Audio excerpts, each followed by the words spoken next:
శ్రీ గురుభ్యో నమ. శ్రీమాత్రే నమ. లలితా సహస్రనామాల లోపల 15వ శ్లోకం లోపల మనకు చక్కగా మళ్ళీ 2 పాదాలు కనిపిస్తూ ఉన్నాయి. ఆ పాదాలను ఒకసారి చూసుకున్నట్లయితే లక్ష్యరోమ లతాధారత సమున్నేయ మధ్యమ అన్నది మొదటి పాదం. స్తనభార ధరణ్మధ్య పట్టబంధ వలిత్రయ అన్నది 2వ పాదం. ఈ 2 పాదాల గురించి, ఈ 2 నామాల గురించి తెలుసుకునే ప్రయత్నం చేద్దాం. లక్ష్యరోమ లతాధారత సమున్నేయ మధ్యమ, అమ్మవారి యొక్క వక్షస్థలము నుంచి కిందికి వచ్చిన తర్వాత ఇక్కడ వర్ణన అనేది అమ్మవారి యొక్క నడుము గురించి ఉన్న వర్ణన అనేది చేస్తూ ఉన్నారు.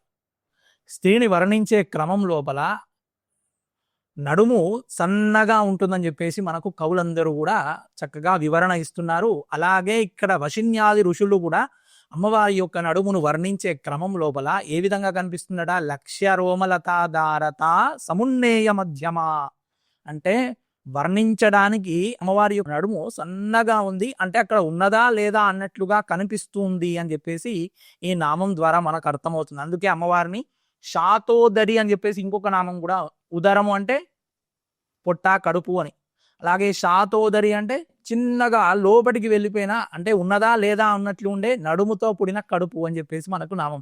అలా అమ్మవారి యొక్క వర్ణన అనేది మనకి ఈ నామం లోపల అమ్మవారి యొక్క నడుము సన్నగా ఉంది అని చెప్పేసి ఈ నామం లోపల అర్థమవుతుంది. అంతేకాకుండా ఇక్కడ ఏమన్నారు తర్వాత నామం లోపల?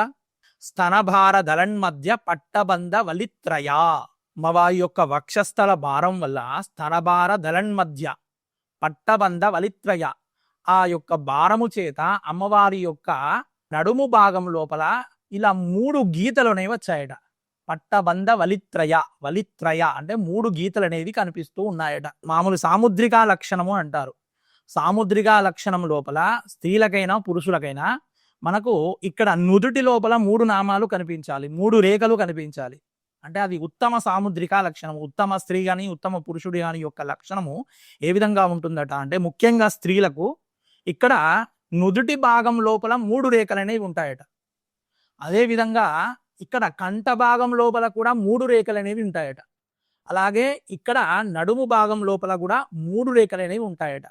కాబట్టి ఈ నామాలు ఏమిటంటే పట్టబంధ వలిత్రయ ఏదైతే ఉందో అది సాముద్రికా లక్షణం. ఉత్తమమైన స్త్రీ ఏ విధంగా ఉంటుందో అలా ఆ నామాలు అనేవి ఉంటాయట. ఇది బయటకు కనిపించే అర్థం.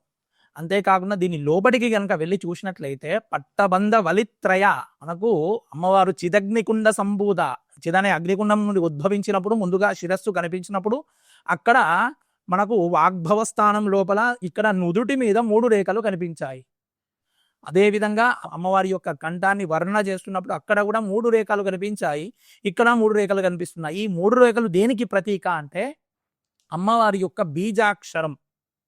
అమ్మవారి యొక్క బీజాక్షరం ఏంటండి? హ్రీంకారము. హ్రీంకారాన్ని విడదీసినట్లయితే అందులో హాకారము, రకారము, ఈకారము, హకారము, రకారము, ఈకారము 3 అక్షరాలు అనేవి కనిపిస్తున్నాయి. ఈ 3 రేఖలు కూడా ఆ బీజాక్షరాలకు సంకేతంగా మనము భావన చేయాలి. కాబట్టి అమ్మవారి యొక్క రూపం ఏ విధంగా ఉంది? విశ్వ విగ్రహ అని చెప్పుకున్నాం.